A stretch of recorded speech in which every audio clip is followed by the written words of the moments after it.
गांव के बीचों बीच हरियाली से घिरा एक छोटा सा घर था। उसी घर में रहता था एक नौजवान लड़का, शांत, विनम्र और बेहद सरल स्वभाव का। पूरे गांव में उसकी पहचान यही थी कि वह कभी किसी का मन नहीं तोड़ता। कोई भी उससे मदद मांगता तो वह बिना सोचे समझे तैयार हो जाता। खेत में काम हो, घर में सामान उठाना हो, बीमार की देखभाल करनी हो या फिर पैसों की मदद करनी हो, वह हर काम में आगे रहता। कई बार तो ऐसा हुआ कि उसने अपने जरूरी काम छोड़कर दूसरों की मदद की। उसके मन में यह संतोष रहता कि वह किसी के काम आया। लेकिन समय बीतने के साथ उसने एक अजीब बात महसूस की। लोग उसका इस्तेमाल तो करते हैं, पर उसे महत्व नहीं देते। परिवार, दोस्त, रिश्तेदार सब उसे हर समय मदद के लिए बुला लेते, पर जब बात मान सम्मान या प्राथमिकता देने की आती तो वह सूची के आखिरी पायदान पर होता। उसकी अनुपस्थिति किसी को खलती नहीं थी और उसकी मौजूदगी को भी सामान्य मान लिया जाता था। धीरे धीरे यह बात उसके दिल में चुभने लगी। वह बाहर से अब भी मदद करता रहा, पर भीतर ही भीतर दुखी रहने लगा। एक दिन वह अपने आंगन में बैठा सोच ही रहा था कि बाहर से किसी के कदमों की आहट आई। उसने दरवाजा खोला तो देखा लगभग उसकी उम्र का एक युवा बौद्ध भिक्षु भिक्षा के पात्र के साथ खड़ा है। उसके चेहरे पर अद्भुत शांति और तेज था। लड़के ने घर से अनाज लाकर पात्र में डाला। भिक्षु ने उसकी आंखों में गहराई से देखा और पूछा, तुम किसी चिंता में लगते हो, क्या बात है? पहले तो लड़के ने टाल दिया, पर भिक्षु की शांत और गंभीर उपस्थिति ने उसे बोलने पर मजबूर कर दिया। उसने अपना सारा मन हल्का कर दिया। मैं सबकी मदद करता हूं, पर लोग मेरी उपस्थिति को महत्व नहीं देते। मुझे सम्मान या श्रेय नहीं मिलता। अपनों के बीच भी मैं उपेक्षित महसूस करता हूं। भिक्षु ने उसकी बात ध्यान से सुनी और मुस्कुराते हुए कहा, अगर तुम चाहो तो मेरे गुरु से मिलो। आज ही वे इसी विषय पर प्रवचन देने वाले हैं। बिना मांगे समाज में सम्मान और प्राथमिकता कैसे पाएं?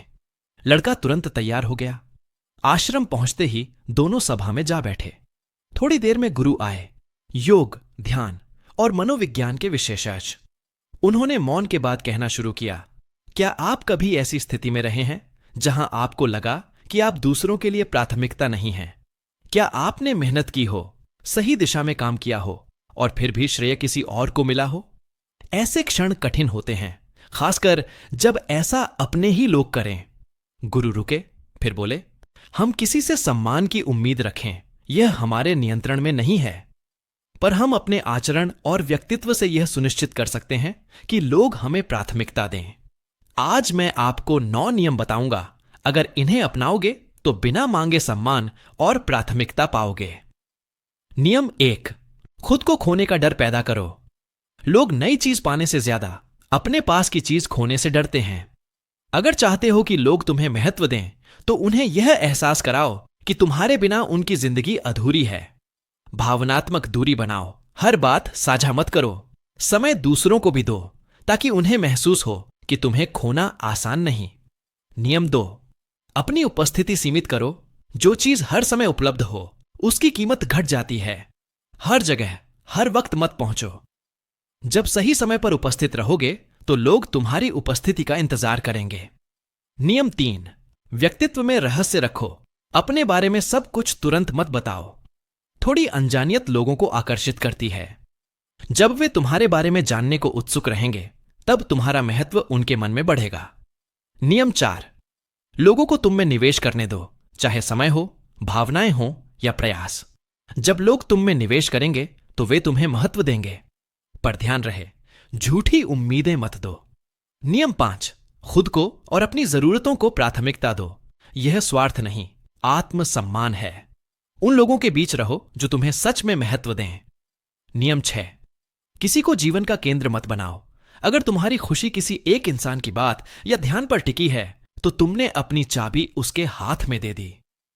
खुद को इतना भी निर्भर मत बनाओ कि वह तुम्हारी भावनाओं का मालिक बन जाए। नियम 7, बातचीत हमेशा तुम ही शुरू मत करो। अगर हमेशा तुम ही संपर्क करते हो तो सामने वाला तुम्हें हल्के में लेगा। रुको, अगर वह सच में तुम्हारी परवाह करता है तो खुद आगे बढ़ेगा। नियम 8, अपनी खुशी खुद बनाओ। दूसरों से खुशी की उम्मीद रखना तुम्हें निराश करेगा। अंदर से खुश रहो, यही आकर्षण का सबसे बड़ा कारण है। नियम 9, दूर जाने के लिए तैयार रहो। अगर कोई तुम्हें सम्मान नहीं देता तो यह दिखाने से मत डरना कि तुम दूर जा सकते हो। जो सच में तुम्हें प्राथमिकता देगा वह तुम्हें रोकने की कोशिश करेगा। गुरु ने अंत में कहा, याद रखो, तुम्हारा असली मूल्य किसी और की प्राथमिकताओं से तय नहीं होता। खुद को महत्व दो और लोग भी तुम्हें महत्व देंगे। लड़के का परिवर्तन। लड़का चुपचाप सुनता रहा। यह सब उसके दिल में उतर गया। जाते समय उसने मन ही मन सोचा, अब मैं दूसरों के लिए जीते जीते खुद को नहीं भूलूंगा। मैं खुद अपनी प्राथमिकता बनूंगा। वह भिक्षु और गुरु का धन्यवाद करके घर लौटा, पर अब उसका सोचने का तरीका बदल चुका था। अब वह मदद करेगा, पर अपनी गरिमा और सम्मान के साथ। अगर आपको यह कहानी पसंद आई है तो इस वीडियो को लाइक, कमेंट, शेयर जरूर करें। धन्यवाद।